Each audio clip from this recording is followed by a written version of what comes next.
السلام علیکم ورحمۃ اللہ نحمدہ و نصلی علی رسولہ الکریم اما بعد فاعوذ باللہ من الشیطان الرجیم بسم اللہ الرحمن الرحیم رب اشرح لی صدری ویسر لی امری واحلل عقدۃ من لسانی یفقہوا قولی۔ جنت کا بیان میں آج ہم نے جو ٹاپک کرنا ہے وہ خدام و اہل الجنہ ہے، مطلب کہ اہل جنت کے خادم۔ میں اس میں مسئلہ نمبر لکھے ہوئے ہیں لیکن میں وہ ابھی نہیں پڑھوں گی، آگے ہم انشاءاللہ دیکھ لیں گے کہ وہ آیات میں انہی کا ذکر آ رہا ہے۔ اہل جنت کے خدام ہمیشہ لڑکپن کی عمر میں ہی رہیں گے۔ اہل جنت کے خدام موتیوں کی طرح خوبصورت اور دلکش نظر آئیں گے۔ اہل جنت کے خدام اس قدر چاقو چوبند ہوں گے کہ چلتے پھرتے یوں نظر آئیں گے جیسے سمٹتے بکھرتے اور بکھرتے سمٹتے موتی ہیں۔ سبحان اللہ۔ آپ نے کبھی یہ سین اگر ویسے تو امیجز وغیرہ میں آ رہا ہوتا نا تو کیسے انسان اس میں محو ہو جاتا ہے، تو یہاں پر اس کے لیے جو آیات آئی ہیں وہ سورہ دہر کی آیت نمبر 19 ہے۔ فرمایا اللہ سبحانہ و تعالیٰ نے وَيَطُوفُ عَلَيْهِمْ وِلْدَانٌ مُخَلَّدُونَ إِذَا رَأَيْتَهُمْ حَسِبْتَهُمْ لُؤْلُؤًا مَنْثُورًا۔ اہل جنت کی خدمت کے لیے ایسے لڑکے دوڑتے پھر رہے ہوں گے جو ہمیشہ لڑکپن کی عمر میں ہی رہیں گے، تم انہیں دیکھو تو سمجھو کہ موتی ہیں جو بکھیر دیے گئے ہیں۔ سبحان اللہ۔ اہل جنت کے خادم گرد و غبار سے محفوظ کیے ہوئے موتیوں کی طرح صاف ستھرے اور حسین و جمیل ہوں گے۔ اور اس میں آیت سورہ طور کی 24 ہے وَيَطُوفُ عَلَيْهِمْ غِلْمَانٌ لَهُمْ كَأَنَّهُمْ لُؤْلُؤٌ مَكْنُونٌ۔ اہل جنت کی خدمت کے لیے وہ لڑکے دوڑتے پھر رہے ہوں گے جو انہی کی خدمت کے لیے مخصوص ہوں گے، ایسے خوبصورت جیسے چھپا کر رکھے ہوئے موتی۔ سبحان اللہ۔ اس کے بعد فرمایا مشرکین کے فوت ہونے والے بعض نابالغ بچے اہل جنت کے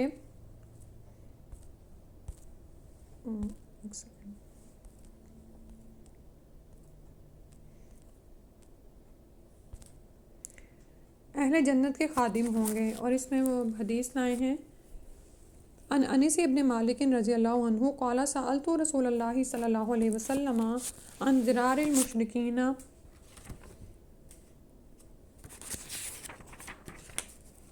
انس بن مالک کہتے ہیں کہ میں نے رسول اللہ صلی اللہ علیہ وآلہ وسلم سے مشرکین کی اولاد کے بارے میں سوال کیا، یعنی بچوں کے بارے میں، کہ لم یکن لہم ذنوب، کہ ان کے تو گناہ نہیں ہیں، یعاقبون بہا فیدخلون النار، تو ان کے تو گناہ نہیں ہوں گے جن کی ان کو سزا دی جائے، تو کیا وہ جہنم میں داخل ہوں گے؟ تکن لہم حسنتاً یجارون بہما فیکون عنون من ملوک الجنہ، اور نہ ہی ان کی نیکیاں ہوں گی کہ جن کے بدلے میں وہ جنت کے بادشاہ بن جائیں۔ یعنی انہوں نے دراصل مشرکین کے بچوں کے بارے میں حیران ہوئے کہ ظاہر ہے بچوں کی نہ تو نیکیاں ہیں نہ اس طرح ان کے گناہ ہیں، اور ظاہر ہے بلوغت سے پہلے تو ان کو وہ اختیار نہیں ہوتا ہے، اور اسی طرح بچوں کا آپ یہ دیکھیں کہ وہ اپنی مرضی بھی نہیں کر رہے ہوتے، جیسے جس گھر میں وہ پیدا ہوتے ہیں جو مذہب ان کے والدین اختیار کیے ہوتے ہیں وہی وہ بھی اختیار کر لیتے ہیں، ٹھیک ہے۔ تو انس رضی اللہ عنہ اب ان کے بارے میں حیران ہوئے تو رسول اللہ صلی اللہ علیہ وآلہ وسلم نے ارشاد فرمایا فقال النبی صلی اللہ علیہ وسلم ہم خدم اہل الجنہ، رواہ ابو نعیم و ابو یعلا۔ نبی اکرم صلی اللہ علیہ وسلم نے ارشاد فرمایا وہ اہل جنت کے خادم ہوں گے، اسے ابو نعیم اور ابو یعلا نے روایت کیا ہے، ٹھیک ہے۔ یعنی جنتیوں کے خادم کون ہوں گے؟ وہ مشرکین کے وہ بچے جو کہ بچپن میں ہی فوت ہو جائیں، صحیح ہے۔ تو ان کے نہ تو اتنے گناہ ہیں کہ ان کو کس سزا میں جہنم میں ڈالا جائے، اور نہ ہی ان کے نیک اعمال ہیں کہ ان کو جنت میں بھیجا جائے۔ تو یہ دراصل وہ لوگ ہیں جنہوں نے اپنے لیے اختیار کی آزادی کو پسند نہیں کیا، اور وہ اہل جنت کے خادم ہوں گے، ٹھیک ہے۔ وہاں پر اس میں نے جو بھی بات کی نا کہ انہوں نے اپنے لیے اختیار کی آزادی نہیں لی، دراصل وہ جو ہم قرآن میں پڑھتے ہیں کہ الستو بربکم قالوا بلا، کہ اللہ سبحانہ و تعالیٰ نے تمام انسانوں کی روحوں کو اپنے سامنے چیونٹیوں کی شکل میں مجسم کیا، ٹھیک ہے۔ یعنی قیامت تک آنے والی جو تمام روحیں تھیں اللہ تعالیٰ نے ان کو پیدا فرمایا اور پھر ان کو چیونٹیوں کے اجسام دے کر اپنے سامنے کھڑا کیا اور ان سے پوچھا الستو بربکم، کہ کیا میں نہیں ہوں تمہارا رب؟ قالوا بلا، تو انہوں نے کہا کیوں نہیں، جی آپ ہی ہیں، ٹھیک ہے۔ اور پھر وہاں پر ایک روایات سے ہمیں یہ پتہ چلتا ہے کہ یعنی ہر انسان کو، ہم جو یہ پڑھتے ہیں نا قرآن میں ہی کہ یہ جو نیابت کی ذمہ داری تھی، یعنی اللہ تعالیٰ زمین پر ایک ایسی مخلوق چاہتے تھے جو اپنے اختیار کی آزادی کے باوجود اللہ کو پہچانے، اللہ کی عبادت کرے اور جنت پالے۔ تو اللہ تعالیٰ نے اس ذمہ داری کو پہاڑوں پر پیش کیا، لیکن انہوں نے انکار کیا، زمین و آسمان نے انکار کیا، لیکن انسان کے سامنے جب یہ ذمہ داری پیش کی گئی تو اس نے اس ذمہ داری کو اٹھا لیا۔ اب کسی انسان کے ذہن میں شاید خیال آئے کہ میں تو وہ انسان نہیں تھا، شاید وہ صرف آدم علیہ السلام تھے، نہیں، بلکہ فرداً ہر انسان سے یہ بات پوچھی گئی، اس کے سامنے سارے حالات پیدا کیے گئے۔ جیسے آدم علیہ السلام اور حوا اور شیطان کا قصہ تو ہم قرآن میں ہی پڑھتے ہیں نا، اور کافی جگہوں پر بیان ہوا ہے کہ ان کو یہ بھی دکھایا گیا کہ شیطان تمہارا کھلا دشمن ہوگا، اور اس کی ڈیمونسٹریشن بھی دکھائی گئی کہ کیسے وہ آپ کو تنگ کرے گا، اور اگر شیطانی کردار اپناؤ گے تو پھر ہمیشہ کی جہنم ہے۔ اور اگر جیسے آدم علیہ السلام سے بھی غلطی ہوئی لیکن انہوں نے معافی مانگ لی، تو اگر آدم علیہ السلام والا کردار اختیار کرو گے تو جنتیں تمہاری ہوں گی، ٹھیک ہے۔ تو اسی طرح سے ہر انسان کو وہ وقت جو ہم نہیں جانتے، اب آپ کے ذہن میں خیال آ سکتا ہے کہ بھی مجھے نہیں یاد ہے کہ اللہ نے مجھ سے ایسا کوئی وعدہ لیا تھا یا مجھ سے پوچھا تھا، تو ایسا ضرور ہوتا ہے کہ اگر ہم اپنے دل کی آواز کو سنیں، اور ہم جس کو ہم آج کل ضمیر کہتے ہیں نا، ٹھیک ہے، اور یہ چیز اب سائنس بھی آپ کو پروف کر کے بتاتی ہے کہ بنیادی طور پر انسان کی فطرت میں نا یعنی کہ نیچر سے وہ زیادہ قریب رہتا ہے، اور اس کے اندر ایک ہارمنی پائی جاتی ہے، ٹھیک ہے، لیکن وہ ماحول کی جو اس کے اوپر گرد پڑ جاتی ہے اور لوگ جو اس کے اوپر اثرات ڈالتے ہیں، اس کی وجہ سے وہ یہ اس صورتحال کو پہنچتا ہے کہ زمین پہ فساد بھی کرتا ہے اور خون ریزی بھی کرتا ہے، لیکن بنیادی طور پر کوئی بھی اس کو پسند نہیں کرتا ان چیزوں کو، ٹھیک ہے۔ تو بالکل اسی طرح ہمیں جو ہے وہاں پر اختیار کی آزادی دی گئی، اور ہمیں یہ سارے سینیریوز پیش کیے گئے کہ اگر تمہیں اس حالت میں پیدا کیا جائے دنیا میں تو کیا تم یہ چیلنج لے کے جنت تک پہنچ جاؤ گے، ٹھیک ہے۔ تو بہت سے انسانوں نے اس میں سے بڑے بڑے چیلنجز بھی لیے، چھوٹے بھی لیے، مختلف لیے، کچھ ایسے تھے جنہوں نے اس چیلنج میں پڑھنا پسند نہیں کیا، تو پھر وہ لوگ ہیں جو بچپن میں ہی فوت کر دیے جاتے ہیں، تو پھر وہاں پر وہ خدام کی شکل میں اٹھائے جائیں گے۔ پھر اس کے بعد ہے نساء الجنتی، جنت کی عورتیں۔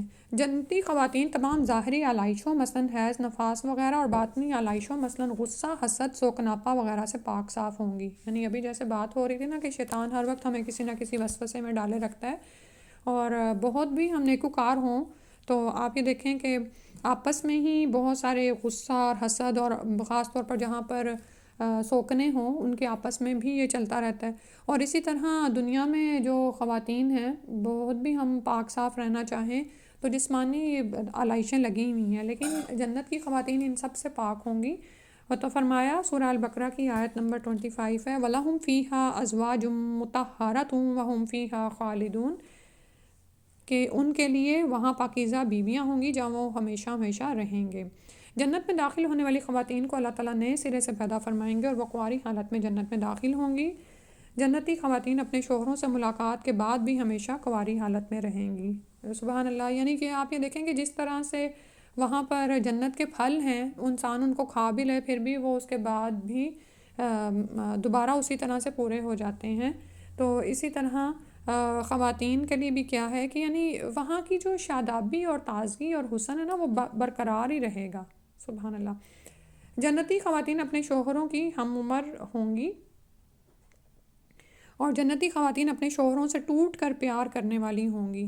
اب آپ یہ دیکھیں کہ جنت کی عورتوں کی خوبیاں ہیں، تو جو عورت دنیا سے جنت کما کے وہاں پہنچے گی نا، دنیا میں بھی اس کا کردار ایسا ہی ہوتا ہے کہ یعنی کہ اپنے خامندوں سے محبت کرنے والی ہیں۔ اچھا، شیطان کا وسوسہ کیا ہے کہ وہ اس معاملے میں بھی ہمیں پیچھے ہٹاتا ہے، فحش اور بے حیائی کے کام تو وہ کرائے گا، یعنی جہاں پر ناجائز تعلقات ہیں اس میں تو آپ کے لیے آسانیاں پیدا کرتا چلا جاتا ہے، لیکن جہاں پر جو جائز ہمارے تعلقات ہیں، حلال کھانا ہے یا حلال تعلق قائم کرنا ہے، وہاں پر آپ یہ دیکھیں کہ شیطان سب سے زیادہ فعال ہوتا ہے۔ شیطان کی سب سے زیادہ جو ہے کہ وہ میاں بیوی میں پھوٹ ڈلواتا ہے، صحیح ہے۔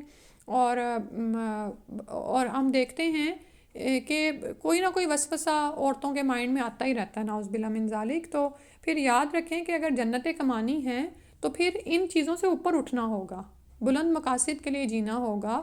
اور لوگوں کی اگر ہیں بھی، اگر آپ کے خامن میں خامیاں یا کچھ، تو وہ تو ہوتی ہی ہیں ہر جگہ۔ ہم خود کب خامیوں سے خالی ہیں؟ ہم خود بھی پرفیکٹ تو نہیں ہے نا۔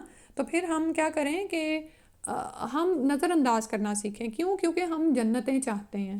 کیونکہ ایسے لوگ جن کے دلوں میں تعصب، بدگمانیاں، شکوک و شبہات ہیں، غیبت ہیں، چغلی، یہ والے چیزیں ہیں، منفی چیزیں ہیں، تو کیسے کوئی سمجھ سکتا ہے کہ وہ جنت کما لے گا؟ تو دنیا میں ہی ہمیں اپنی ساتھ ساتھ ہر وقت صفائی کرتے رہنا چاہیے۔ اللہ سبحانہ تعالیٰ ہمیں وہ جنتیں عطا فرما دیں۔ تو ان کے لیے فرمایا کہ سورہ واقعہ کی آیات ہیں 35 سے 38 تک۔ اِنَّا أَنشَأْنَاهُنَّ إِنشَاءً فَجَعَلْنَاهُنَّ أَبْكَارًا عُرُبًا أَتْرَابًا لِأَصْحَابِ الْيَمِينِ۔ اہل جنت کی بیویوں کو ہم نئے سرے سے پیدا کریں گے اور انہیں باکرا بنا دیں گے، یعنی وہ کنواری ہوں گی، اپنے شوہروں سے محبت کرنے والیاں اور ان کی ہم عمر۔ یہ سب کچھ داہنے ہاتھ والوں کے لیے ہوگا، یعنی دائیں ہاتھ والوں کے لیے۔ اللہ سبحانہ تعالیٰ ہمیں ان میں شامل کرے کہ جو اپنے خامندوں سے دنیا میں ہی محبت کرنے والیاں اور ان کے ساتھ بنا کر رکھنے والیاں ہوں، اور آخرت میں بھی ہمیں یہ بلند درجات عطا فرما دے۔ ابھی کل پرسوں ہی کوئی مجھے بتا رہا تھا کہ آج کل جو ہے نا ڈائیورس کا جو ریشو ہے بہت زیادہ بڑھتا چلا جا رہا ہے۔ تو ہم جیسے لوگ جو دین سے جڑے ہوئے ہیں نا، تو ضرور اگر ہمارے پاس کوئی ایسا مسئلہ آتا ہے تو زیادہ سے زیادہ کوشش کریں کہ لوگوں کو ہارمنی کی طرف لائیں، اور بجائے یہ کہ کسی کی سن کے اس کی ہمدردی میں اس کو مزید کوئی یعنی کہ غلط مشورہ دیں، ان کو زیادہ سے زیادہ اصلاح کی طرف لائیں۔ ٹھیک ہے کہ دیکھو، اور پھر ہم ان کو دین سے بھی جوڑ سکتے ہیں کہ بھئی تھوڑا بہت اگر دنیا میں برداشت کرنا بھی پڑ رہا ہے تو دنیا جنت نہیں ہے۔ یہ جنتیں تو وہاں پر ہیں جو اللہ کے پاس ہیں، اور وہاں پر پہنچنے کا طریقہ یہی ہے کہ انسان دنیا میں صبر کر لے، دنیا میں عفو درگزر سے معاملہ کرتا رہے۔ زیادہ مسئلہ یہی پر آتا ہے نا کہ جیسے اگر خامن کی طرف سے زیادتی ہوئی ہے تو بیوی برداشت نہیں کرتی، یا بیوی کی طرف سے ہو رہی ہے تو خامن نہیں برداشت کرتا، تو معاملہ پھر وہیں پر آ گیا نا کہ صبر کی ضرورت ہے، عفو درگزر کی ضرورت ہے، اور یہی چیز اپنی اگلی نسلوں میں منتقل کرنے کی ضرورت ہے۔ آمین، ہمیں اللہ سبحانہ وتعالیٰ اس قابل کر دے۔ جنتی خواتین حسن و جمال اور حسن سیرت دونوں اعتبار سے بے مثال ہوں گی۔ سورہ رحمان کی آیت نمبر 70 سے 71 ہے۔ فِيهِنَّ خَيْرَاتٌ حِسَانٌ فَبِأَيِّ آلَاءِ رَبِّكُمَا تُكَذِّبَانِ۔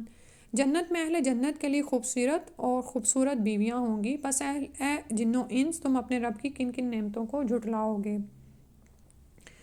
جنت کی خوشیوں کی تکمیل خواتین کی رفاقت میں ہی ہوگی۔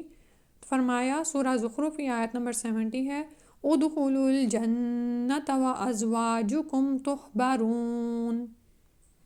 داخل ہو جو جنت میں تم اور تمہاری بیویاں، جنت میں تمہیں خوش کر دیا جائے گا۔ آپ یہ دیکھیں کہ یعنی میں کیا کہنے لگی تھی، یہ اللہ سبحانہ تعالیٰ کو نا انسان کی فطرت کا پتہ ہے کہ وہ کن چیزوں سے راضی ہوتا ہے، یعنی اپنے زوج کے ساتھ ہم سکون اور لطف اٹھاتے ہیں، صحیح ہے۔ آپ یہ دیکھیں کہ ہم اپنے پیئرس کے ساتھ بہت خوش ہوتے ہیں۔ بعض اوقات یہ ہوتا ہے کہ ہم اپنی جیسے جوانی کی عمر ہو تو اپنی جیسی سہیلیوں میں بہت خوش ہوتے ہیں، اور پھر جب شادی ہو جائے تو خامندوں کے ساتھ شروع میں دیکھیں نا آپ کتنے لوگ خوش ہوتے ہیں جب وہ ملتے ہیں آپس میں۔ معاملات کہاں پہ خراب ہوتے ہیں؟ جب آہستہ آہستہ بگاڑ شروع ہو جاتا ہے گھروں میں ہی، تو یا پھر شیطان کے وسوسے ہیں، تو پھر وہ میاں بیوی کہتے ہیں کہ اچھا میں تو اکیلا ہی بھلا۔ ایسا کچھ تو جنت میں ہونا نہیں، ٹھیک ہے۔ وہاں پہ تو نعمتیں ہی نعمتیں ہوں گی، اور پھر نعمتوں کو روزانہ ایک نئے انداز سے آپ ان کا لطف اور سرور اٹھائیں گے، ٹھیک ہے۔ تو یعنی یہ ہماری فطرت میں ہے کہ ہم ان چیزوں میں راضی خوش رہتے ہیں، تو اللہ تعالیٰ اس کے مطابق ہی ہمیں جنتوں میں بھی عطا کریں۔ کہ یہاں پر آیا کہ ان کی خوشیوں کی تکمیل خواتین کی رفاقت میں ہوگی، یعنی وہ اکیلے نہیں ہوں گے۔ آپ یہ دیکھیں نا کہ آدم علیہ السلام کو پیدا کیا گیا تو ان کی تنہائی کے لیے ساتھ ہی انہی کی پسلی سے حوا علیہ السلام کو بھی پیدا کیا گیا۔ اور دنیا میں بھی آپ یہ بات یاد رکھیں کہ شیطان ہمیں ان بہکاووں میں ڈالتا ہے کہ اچھا ٹھیک ہے، ہم اپنے زوج کے بغیر بھی رہ سکتے ہیں، یہ کیا بات ہوئی ہے، ہر وقت ایک وہ رہتی ہے.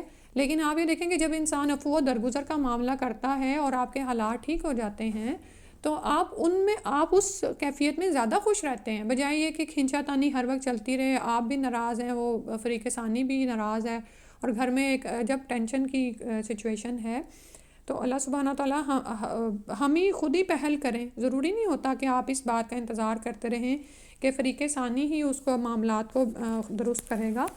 تو اچھا، ذہن میں یہ خیال آ رہا ہوگا کہ پڑھ تو ہم جنت کی عورتوں کے بارے میں رہے ہیں، لیکن میں آپ کو ٹیچ کر رہی ہوں کہ آپس کے تعلقات کو کیسے بہتر بنائیں. آپ دیکھیں کہ جنتیں بھی تو وہی خواتین ہی پائیں گی نا جو کہ اس دنیا میں جنت کما کر جائیں گی، اور یہ وہ والی خواتین ہیں جن کا ذکر آ رہا ہے. اور اسی حوالے سے ہم اگلی حدیث بھی پڑھ لیتے ہیں جو انشاءاللہ آخری ہے. ایمان اور عمل صالح کی بنیاد پر جنت میں داخل ہونے والی خواتین مقام اور مرتبہ کے اعتبار سے جنت کی حوروں سے افضل ہوں گی. اور اس میں حدیث آئی ہے، رواہ طبرانی نے اسے روایت کیا ہے، ان ام سلمۃ رضی اللہ عنہا قالت قلت یا رسول اللہ صلی اللہ علیہ وسلم اخبرنی نساء الدنیا افضل ام الحور العین قال بل نساء الدنیا افضل من حور العین کفضل الظہارۃ علی البطانۃ. قلت یا رسول اللہ صلی اللہ علیہ وآلہ وسلم بماذا قال بصلاتہن و صیامہن و عبادتہن اللہ عز و جل. رواہ طبرانی. سلمہ رضی اللہ عنہ سے روایت ہے، میں نے عرض کیا یا رسول اللہ صلی اللہ علیہ وآلہ وسلم اخبرنی نساء دنیا افضل ام الحور العین، کہ دنیا کی خاتون افضل ہیں یا جنت کی حور.